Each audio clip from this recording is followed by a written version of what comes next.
Welcome to Still Plays Galaxy Viewers, and we are finally back with a talk video. I can't believe how long it's been since we have done one of these, but CG hasn't really given us a worthy reason to put out one of these videos. It's been a month since the release of 8th Brother, and since then CG has only given us little morsels of information that have trickled out. We've had no real updates, no marquees, no characters added to farming, which has forced me to hold my tongue for the most part, because these small announcements really aren't worth a talk video. I typically like to wait until CG has given us something a little more substantial for us to sink our teeth into. But those who have paid attention to the Grand Arenas may have heard a few of these comments, but I wanted to put out my complete opinions here, and less so the cursory opinions I've put out in the Grand Arenas. So the topics here are the Grand Inquisitor Legendary, the 5th Brothers kit has been released, the synergies and developer insights related to that, then the few miscellaneous items. There's a Farm Boy Luke Omicron 3v3s on the horizon, and Proving Grounds as the format for how to get access to these conquest characters. Then we'll be wrapping up with the free-to-play gearing of my roster. Last week I didn't make a formal statement about the Grand Inquisitor Legendary Event because really it's too small of an item to warrant a full video, but it does need to be addressed and called out here. I don't criticize events. Like, I didn't care about journey events being added or epic confrontations. I didn't say anything about the Starkiller legacy events. You've heard me wave aside added relic levels. Most recently, I was a fan of adding fleets to Grand Arena. The biggest things I've complained about was the grind of Conquest, which has been mostly alleviated, and the audio issues preventing me from listening to podcasts while I played the game. But saying the Grand Inquisitor is a legendary, then requiring Relic 5 is absurd. It's wrong, and it's a complete violation. They could have just called it something else and I would be saying nothing. I would have no complaint. I would think it the same as the addition of the Legacy event, and I would be defending it. But altering the definition of an event type, that is more disgraceful. It disrupts the trust between the player base and CG, and it was completely avoidable. It's a mess of their own making. Just call it something else. Like, why insist on pretending this is a legendary? Like, why allow the player base 4 weeks to think that they were getting an actual legendary event? Like, it makes me believe this was a recent change, that they were planning it for it to be an authentic legendary event. They crunched their numbers, realized they weren't hitting their targets, and changed it in order to monetize it. The mistake was in announcing that it was a legendary to begin with, and it's something that at some point, I think in a talk video, I found it weird that they had even announced the Grand Inquisitor when they did, when we've had weeks of no additional Inquisitor marquee characters. Because you only announce the Grand Inquisitor if you expect to release him soon after. That's how you monetize it. But to give the player base a ton of time to prepare for something, that is foolish. Because they had so many other choices. They could have gated the event in so many other ways. They could have just made it so that the 5-star unlock threshold was unbeatable without relics. Like, players would have been upset. I probably would have been upset.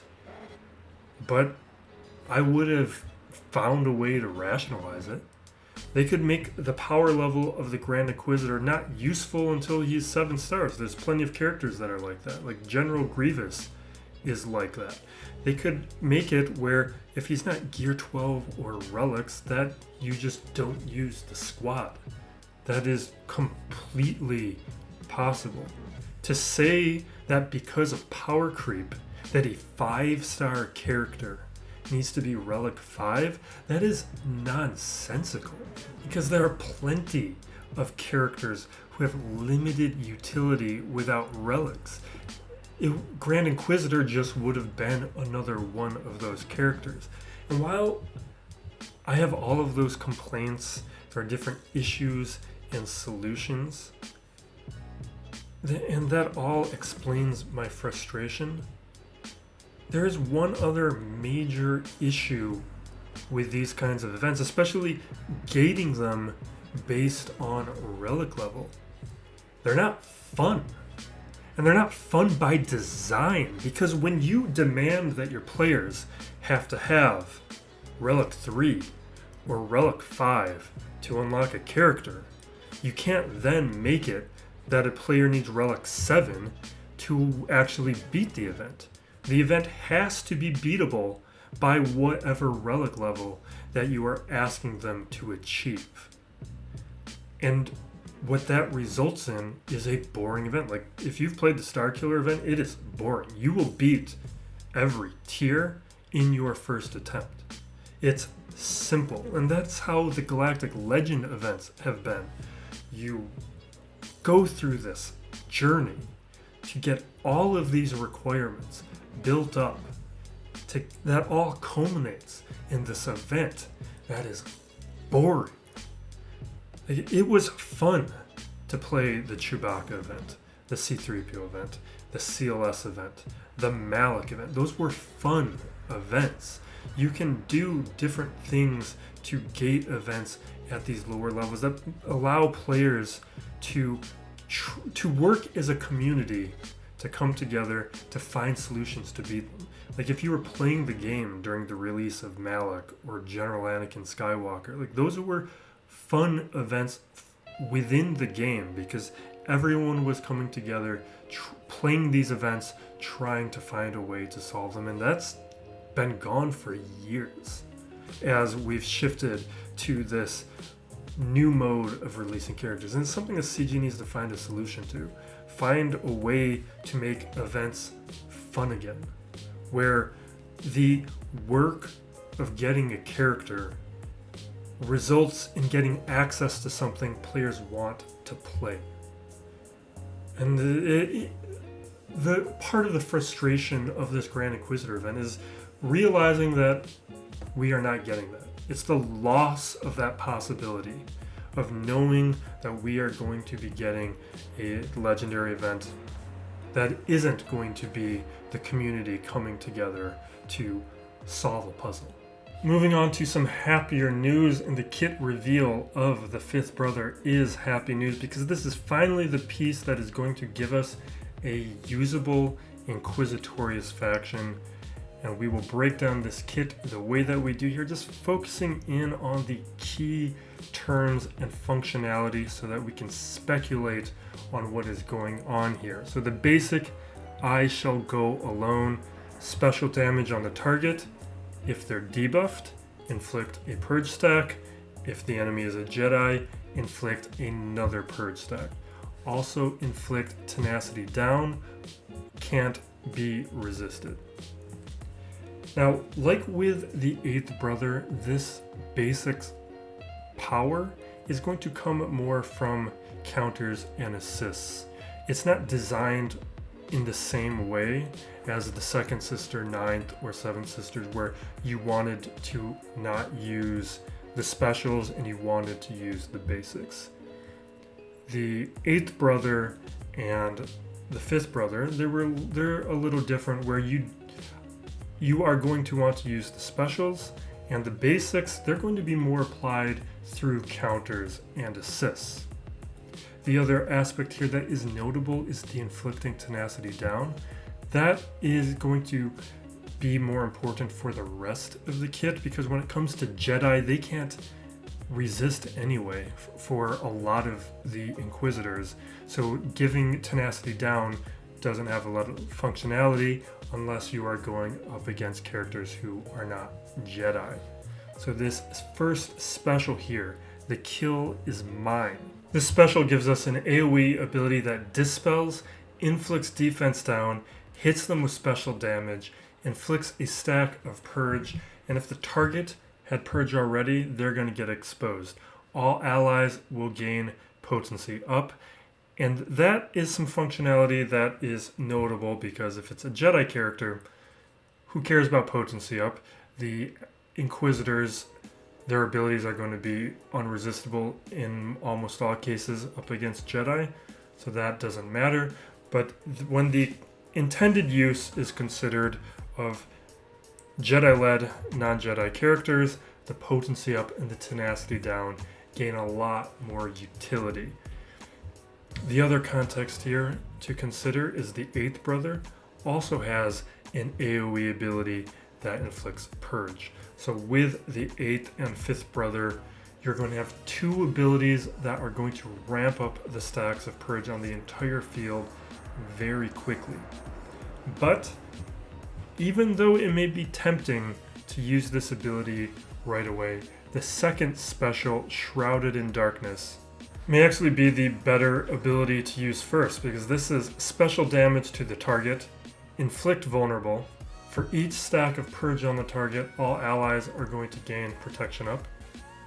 But most importantly, if the target has at least 3 stacks of purge, gain damage immunity, stun them, and if the enemy was a Jedi, Shaak Ti, inflict fear on all non-Jedi. So that, from the start, is going to completely negate the turn order moves and complexity of the Shaak Ti Rex combo, where if you tried to stun one to begin, the other would cleanse the other, and getting out in front of the Shaak Ti squads was fairly difficult. But by being able to stun Shaak Ti and then inflict fear onto Rex at the same time, that is going to completely derail the starting moves of the Shaak Ti squad. And there's a couple notable things. If you sequence this squad correctly, it'll be very easy to get 3 stacks onto Shaak Ti in order to use the augmented aspects of this ability. The other thing here is it doesn't consume any purge. 5th brother is the only Inquisitor so far who doesn't have an ability that consumes stacks of purge. So you can feel free to use his specials without consequence, which is different than the other Inquisitors. The leadership, I sense those we seek. This gives Empire allies 5% defense and max health. Inquisitorious allies are going to gain an additional 30% defense and max health. If the enemy leader is a Jedi, they will be inflicted with a stack of purge on the leader, and all non-Jedi enemies will also be inflicted with a stack of purge. Then whenever purge is consumed or dispelled by non-Jedis, they will lose 3% speed, stacking up to a max of 18%. Then the final portion here, and this is probably one of the more important aspects, is whenever an ally Inquisitor uses a special, apply a stack of purge on the target.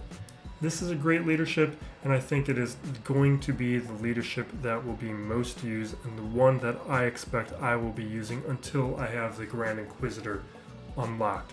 Obviously, there are some Shaak Ti specific things with the leader as a Jedi, and all non-Jedi enemies get inflicted with purge, and the aspect of the speed manipulation. That's only going to really affect those Shaak Ti clone teams. But the other aspects here are why I think this is going to be the go-to leadership ability, and why I think the 5th brother was released last. It is going to be 35% defense and max health for the Inquisitors. Probably means that they should be getting health circles. And it's this final portion here of whenever an ally Inquisitor uses a special, apply a stack of purge on the target.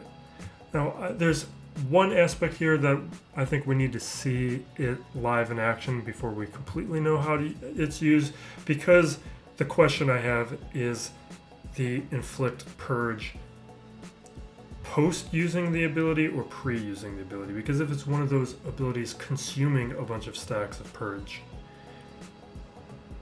is it going to get you to those 5 stacks of purge before you consume them all, or is it going to use up 4 stacks of purge and then add 1 behind? I think the way that is going to work is it will be applied after the purge is consumed.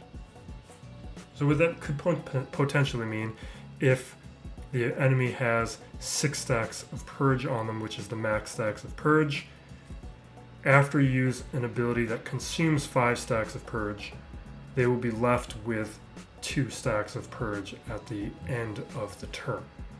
The Omicron ability portion here, if the enemy is a leader, excluding Galactic Legends, I think that's notable.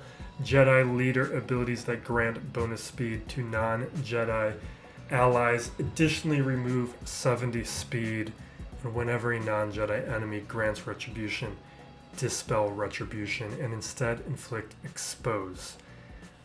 First time an enemy gains bonus turn meter, Inquisitorious allies will gain 15% bonus turn meter.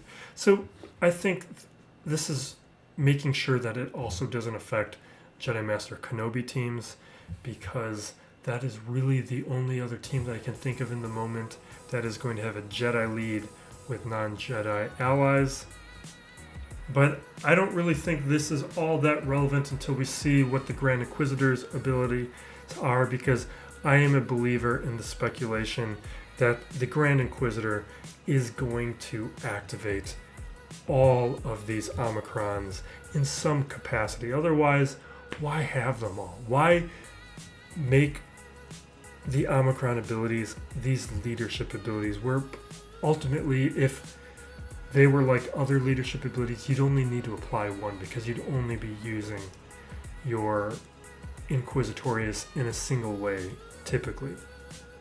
But if the Grand Inquisitor somehow augments all of these leaderships, then you have a pretty gigantic incentive to apply all of these Omicron abilities.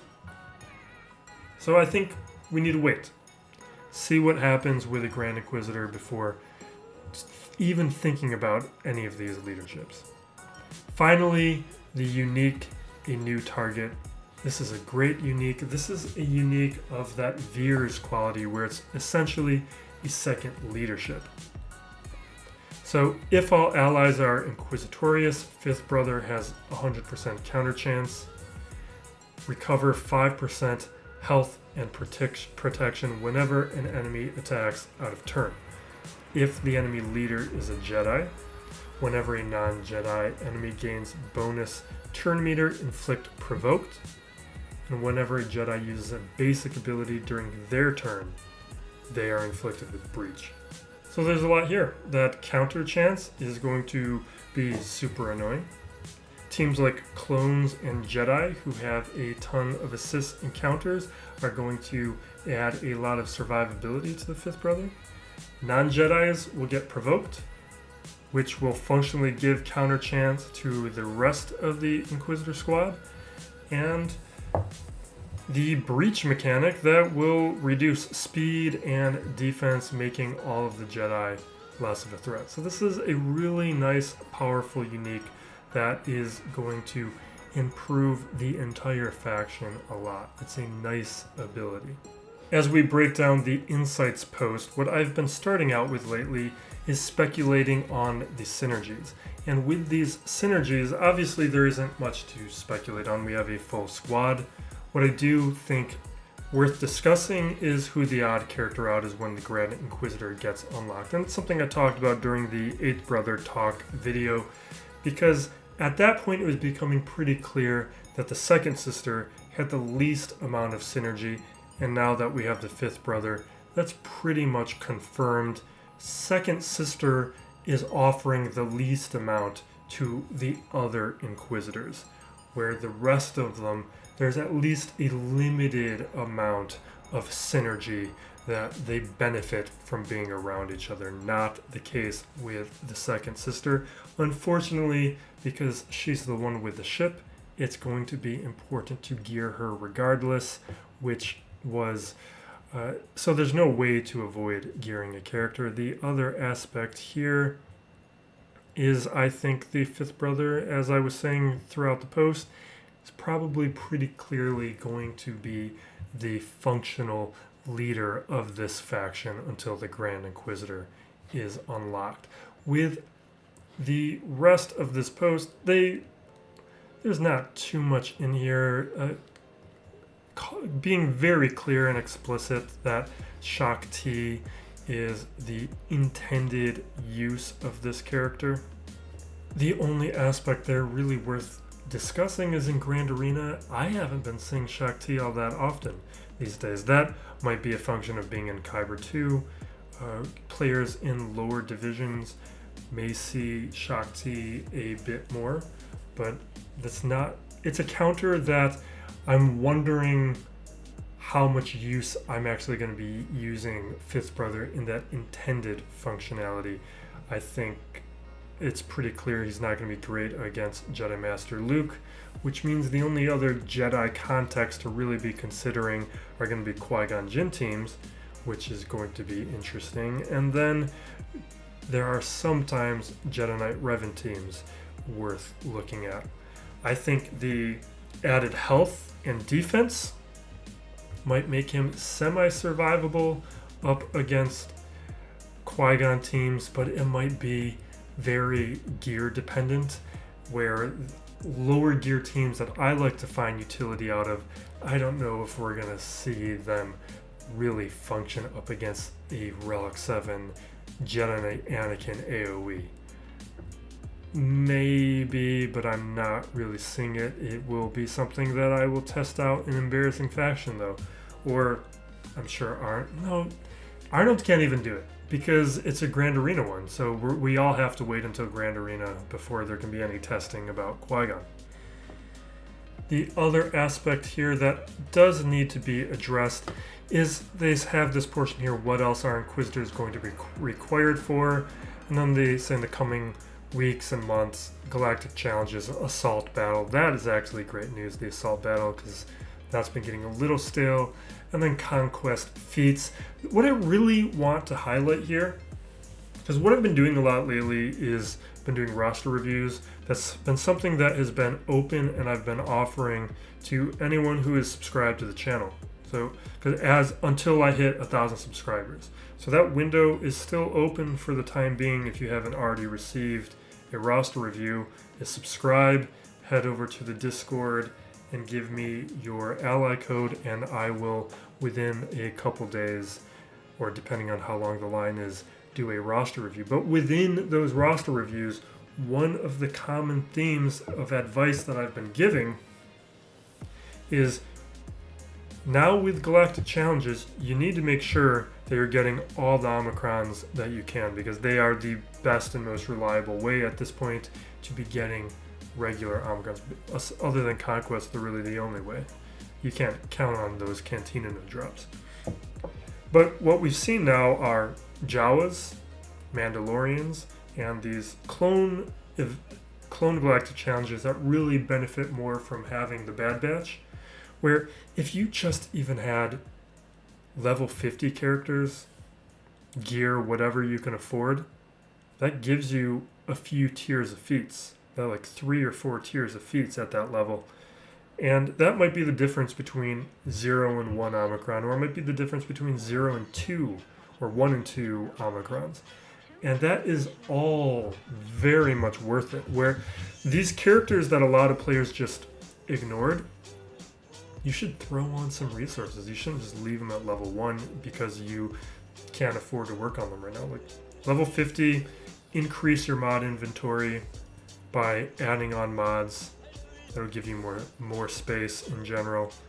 And level 3 abilities, gear whatever you can afford. That is going to help out at least somewhat.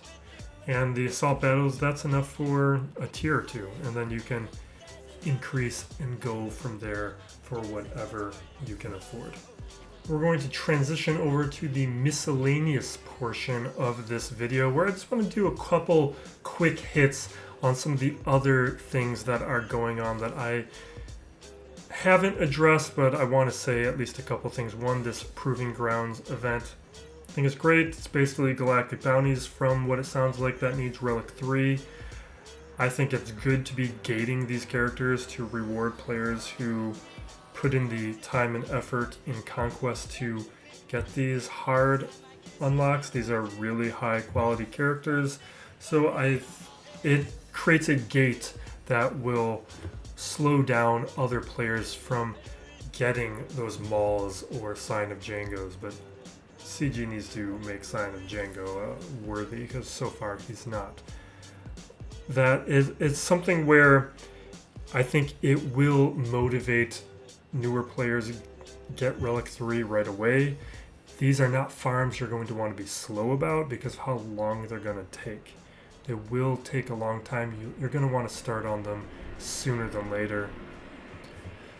Otherwise, you will be left behind. The same kind of thing as with like the Radisson Finalizer events. Like, if you're not already farming those ships, you need to be farming those ships. You cannot wait until you are in higher divisions in Grand Arena before you get Radisson Finalizer. Because what we're going to see over time is not you can wait until you hit Kyber before you get those squads. What we're going to see are more ships and fleets added, and then whatever the next one is, or Rhodium, is going to be increased to 3 fleets. So if you're not already working on these kind of slow farms, do whatever it takes to start qualifying for these events as early as possible, because these events where we need to wait monthly for your chance to get 10 shards or whatever it is, those are long projects to not delay.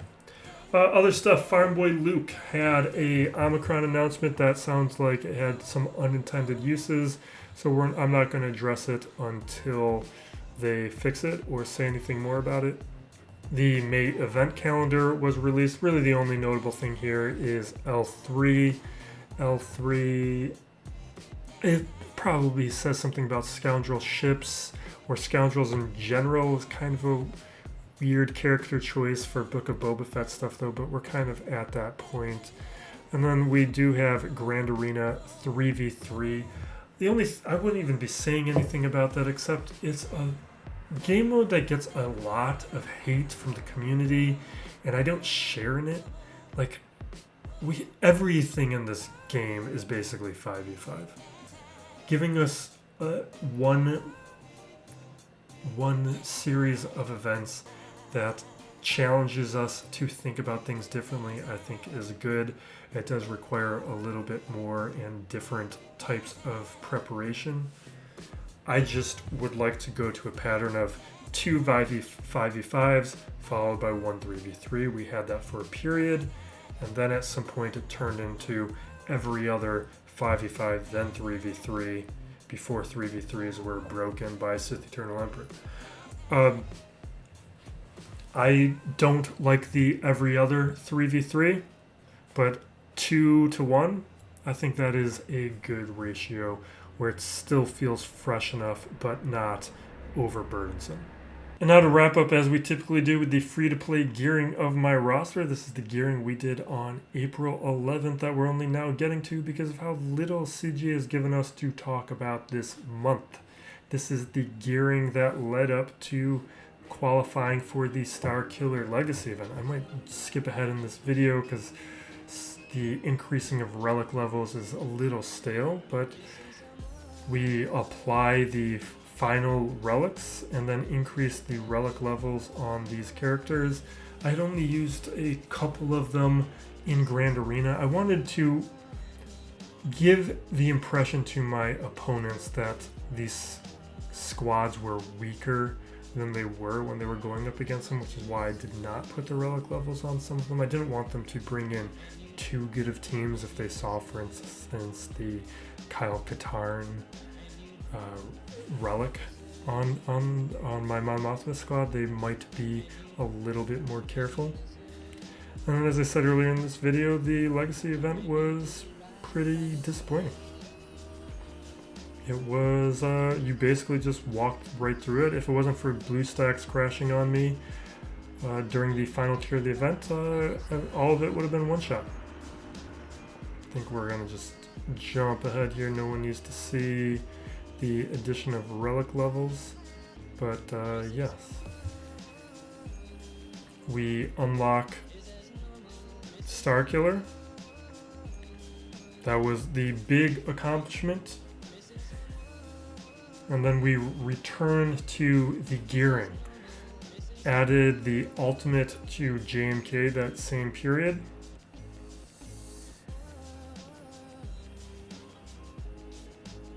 Looks like we're taking some characters off of the favorites. And then I wanted to consider a few other gears. So we promote Iden, which I'm actually pretty close to 7-star Iden now. Actually, probably within two days. Promote Ninth Sister. She is not very good at Gear 8. But I'm out of Kairos. So the Inquisitors are taking a little time. Starkiller we take up to Gear 11 during this period. Not where I would recommend he be. He was not very good or survivable, and this was the point that I was making with the Grand Inquisitor. Make it so that he's just not very good at 5 or 6 stars, where he has to be at 7 stars, because you can't relic him or Gear 12 him without 7 stars anyway. It's not like that wasn't a way to gate the character. Like they could have just gated Relic 7 or Tier 7, the 7-star tier. It's such nonsense to block a 5-star unlock.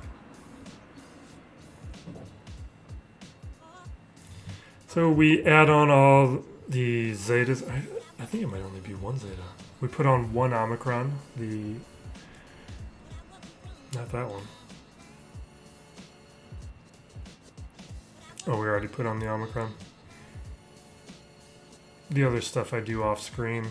Lobot, I take him up because this was also the period after the title update where you no longer need a character for crafting. So I bring Lobot up. Or actually it might be after that, because Gamorrean Guard I had stopped for crafting. This is just, yeah, this is a bit after that. This is just me taking some easy characters up. So Lobot and Eth Koth are both very easy characters for me to gear at this point. So I take them up. I think I'm a Gundai and Kit Fisto might be the only named Jedi that I don't have Gear 11. Eighth Brother is the easiest of the Inquisitors. He's only one Omicron up to Gear 11. And I think a bunch of stun cuffs, but he's not, did I say Omicron? Only one Cairo up to Gear 11. So he's fairly cheap. Outrider, we activate. I farmed this to 4 stars. Pretty dangerous to use at 4 stars. I've moved back to Biston, but I'm waiting for relics on Biston until I have a higher star Outrider and can get more testing done. Right now it's too risky. I lost a Grand Arena because I used Outrider on the starting lines. And without the 5th star, you can't increase the reinforcement ability high enough for it to be all that good.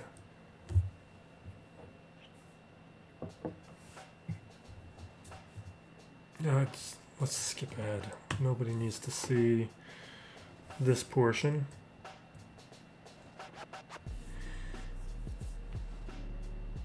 And I think, yeah, and then I'd take him up to Relic 6 to wrap this up. Which is actually where he still lies. And Visas Mar is the final thing I do, because now that I have Starkiller, Visas Mar being worked. I just had the Omegas and not the Zeta. That's not a good Zeta. It was a matter of, I had a couple months ago brought her to Gear 11, I think around January, maybe December. I brought her to Gear 11, And now that I'm actually going to use her, put the basic Omegas on.